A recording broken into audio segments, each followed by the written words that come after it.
Jesus, I love you so, never want to let you go. And all the love you have for me, Jesus, do you see what you mean to me? Welcome to New Hope in the Lord. I'll be your host today, Annie Fogel, in for Reverend Joseph Cohen, who's away. Today we're going to do things a little bit differently. We don't have a guest on our show, but I thought we'd talk about something that I think most of us can relate to, regardless of what we believe or don't believe. The voices that we all hear, the voices that are all trying to influence us into thinking, doing, behaving, accepting or rejecting the different beliefs and values that we all have. And the voices that I'm speaking about are the voices of the media, the voices of books, magazines, TV shows, music, the voices of social media that are there, the voice of society, the voice of our culture, the voice of our parents, whether we're grown or children, we still hear the voice of our parents. We're also talking about the voices of our peers and our own voice, our voice as well. We speak to ourselves, and that could be a good thing, and that could be a bad thing.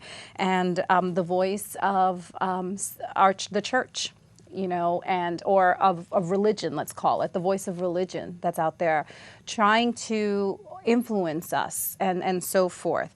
And some of these voices aim to bring unity and love and encourage and support and bring about positive things. And a lot of these voices aim to do the opposite: destroy, corrupt, confuse, and deceive. The question that we need to ask ourselves: which of these voices aim to build us up as individuals and as a society and as a people? And which of these voices aim to destroy and deceive us and bring division and strife? And that's a really difficult question to answer. And I believe that the only way for me to know which voice is not lying to us, which voice is not trying to deceive or destroy, is by knowing the truth. But what is truth? I think that's even harder to know today, because there is a voice out there telling us there is no truth. There is a voice out there telling us there are no absolutes. So which voice do we listen to? Do we listen to the voice saying there are no absolutes? But what if they're wrong? Or do I listen to the voice that says there are absolutes? What if that voice is wrong?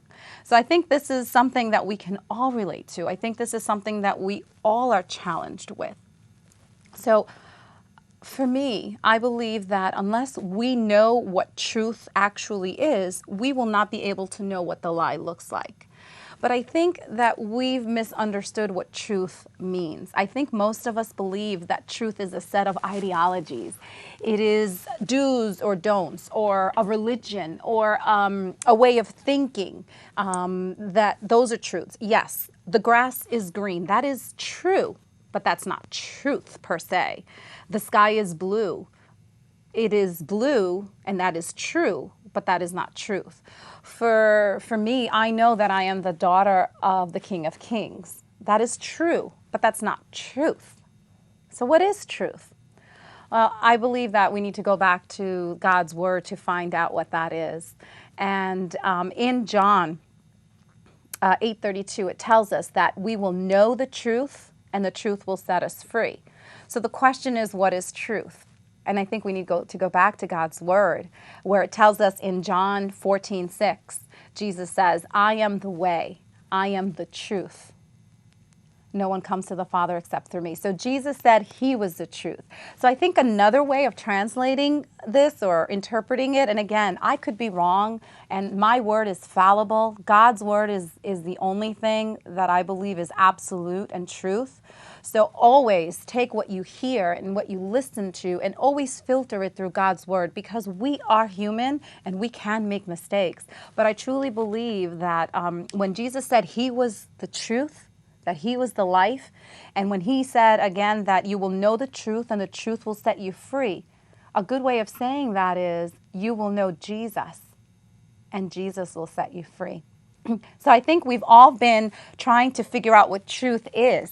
We're trying to understand what this means. We're trying to understand what that means. We're trying to come up with some rules. Okay, we can't do this and we can't do that. We should do this and we should do that. And we've missed what we actually need to do, which is know truth or know Jesus. But how do we know Jesus? I think we also forget sometimes that he is a person that we can speak to and reach out to. A lot of us may see him as this God on a throne who's not approachable, that, you don't know what I've done. If you knew the real me, you know that I cannot approach him. I've done this, I've done that, I've not done this, I've not done that. And so we think that we're not good enough and we cannot approach him. Some of us believe there is no such God to approach, that this is just a figment of our imagination and there's really no God, and that, once we die, that's it. This is just a way to control people, or this is just a way for us to make ourselves feel better. We all have all these different ways of thinking and all these different voices trying to influence us. But I want to kind of dare you, for lack of a better word, to be willing to explore whether it's truth or not. I think that before we can decide whether we believe something is true or not, I think we owe it to ourselves to do thorough investigation. I did. I stand here Christian not because I was told by my parents that there is a God out there and that Jesus, is the only way. As I became an adult and I started to read the Bible, I started to question every single thing I was taught. I didn't want to believe it just because my parents told me I should believe it or because a church told me I should believe it. I just didn't, to me, that wasn't good enough. What if they were wrong? I believe what I believe because I sought out to seek truth for myself. I wanted to understand for myself. If someone would tell me something, I would go ahead and ask them, where is that in the Bible?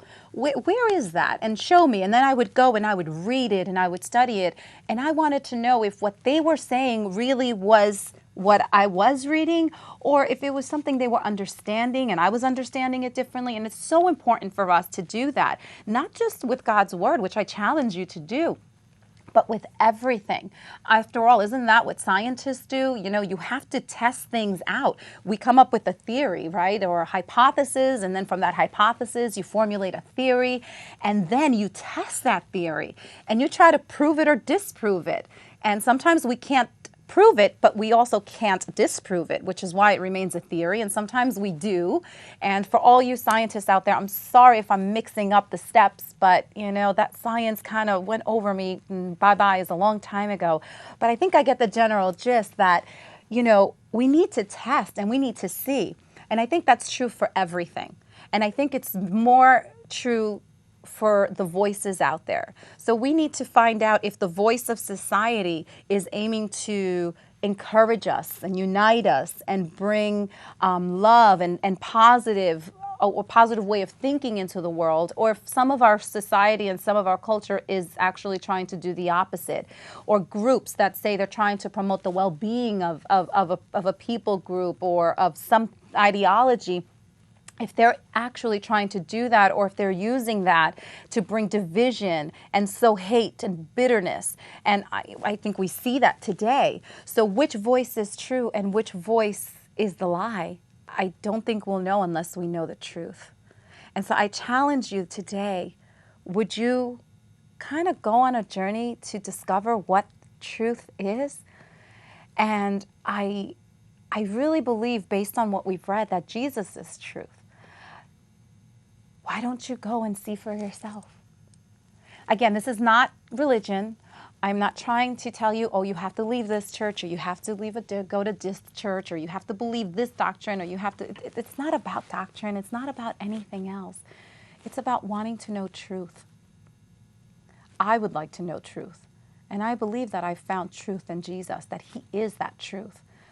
But truth is actually a relationship with him.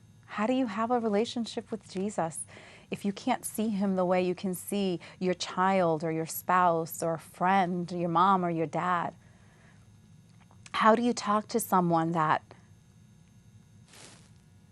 doesn't seem to be there? It is challenging.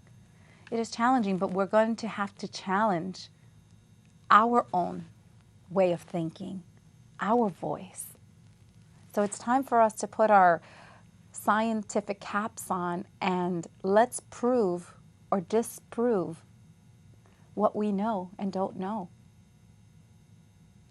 You know, the good thing is you don't have to worry about it. God is merciful and gracious, and if you in your heart desire to know truth and you're open to whatever that is. I think a lot of us don't want to know truth because we don't like to hear it. I think about my kids. I have 4 kids. They drive me absolutely insane. I love them with everything in me, and there are times that I just want to send them to their maker. I think if you're a parent, you know what I'm talking about.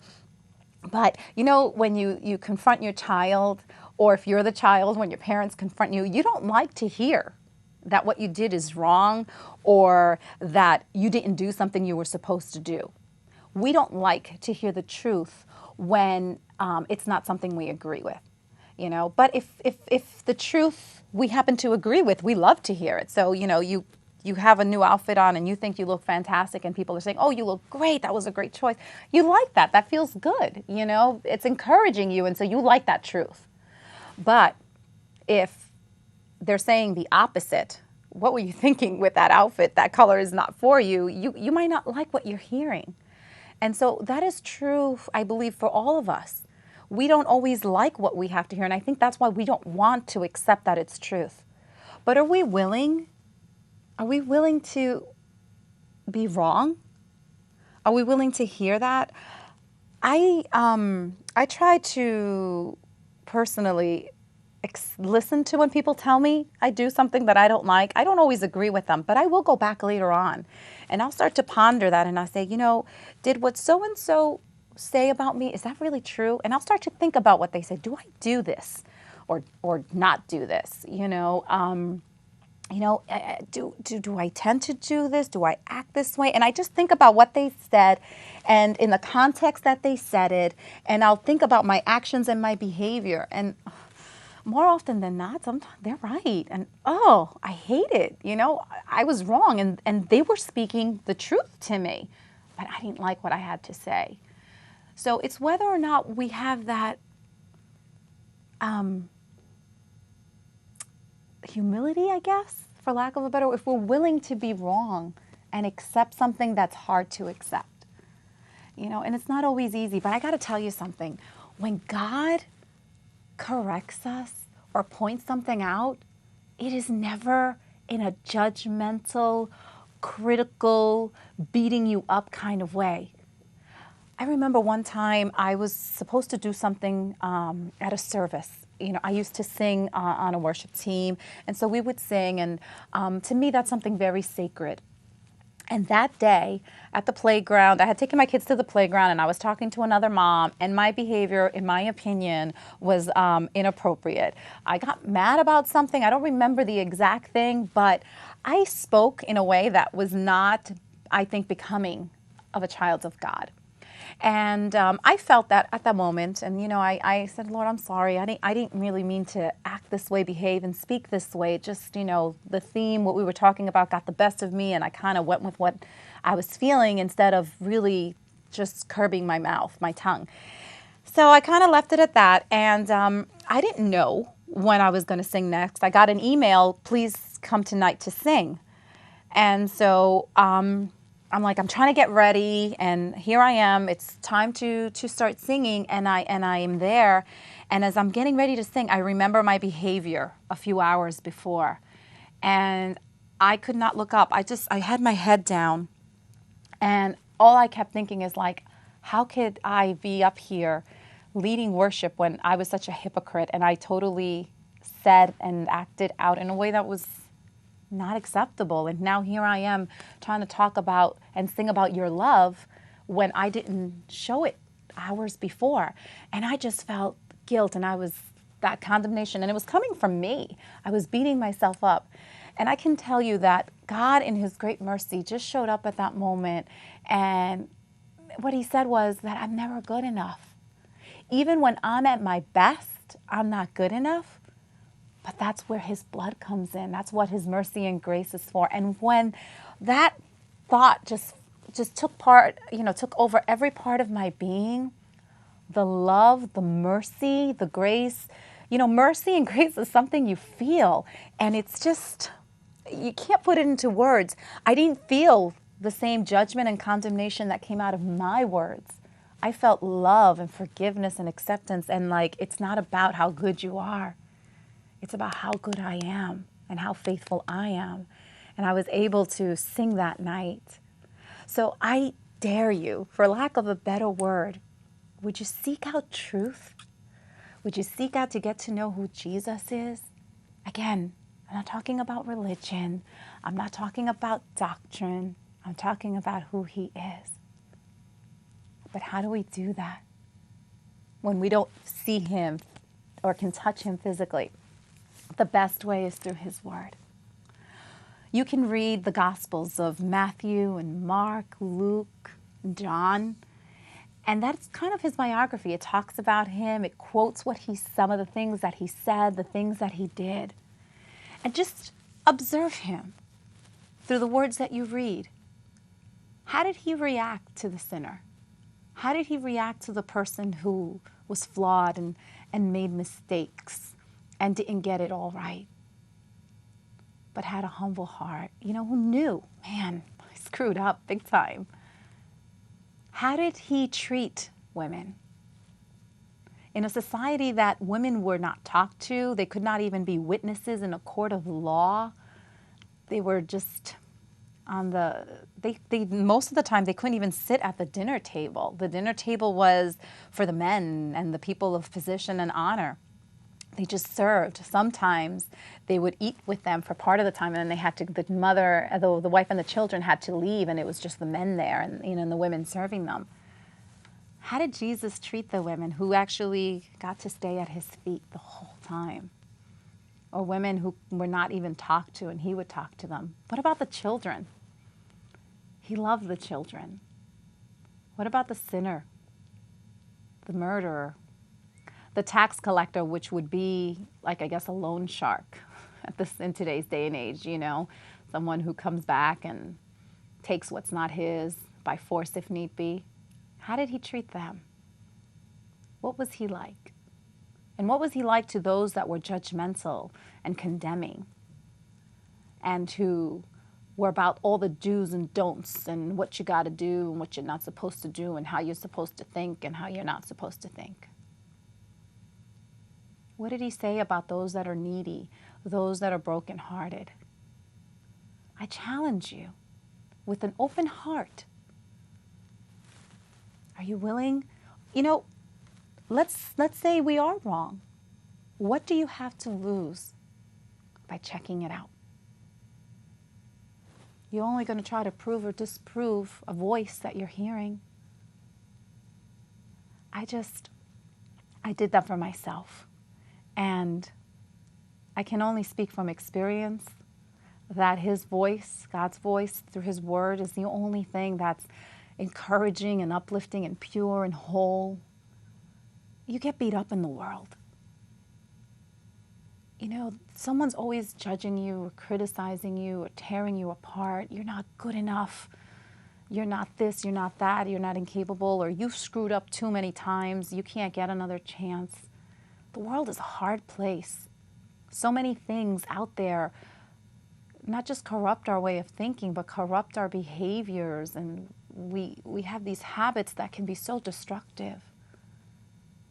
I just encourage you to get to know Jesus. Again, not religion. Religion is something man came up with. Jesus. He loves you. He loves all of us. He loves his creation. If you're a parent, I think you'll understand this analogy.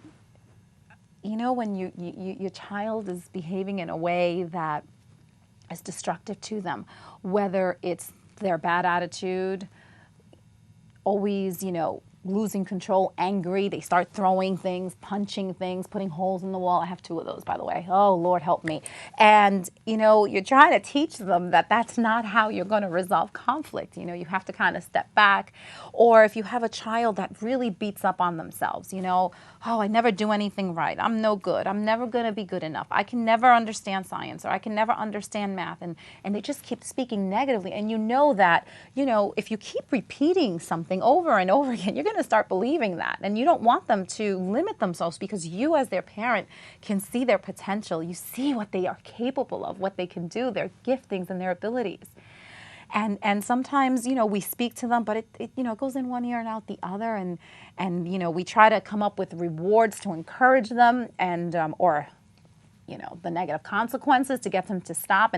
And your heart breaks. Or sometimes we have children that fall into destructive behaviors, such as drugs and alcohol abuse, or, destructive lifestyles. And we're trying to we can't save them, and it breaks our heart to see our children, doing things that hurt them. It's the same thing with the Lord. It breaks his heart to see his creation far from him, engaging in destructive behaviors and thought patterns. But he is not dogmatic. He's not going to force you. I would totally force my kids. Absolutely. I make no apologies for that, but he's not like that. He really, in a loving way, just wants to reach out to you.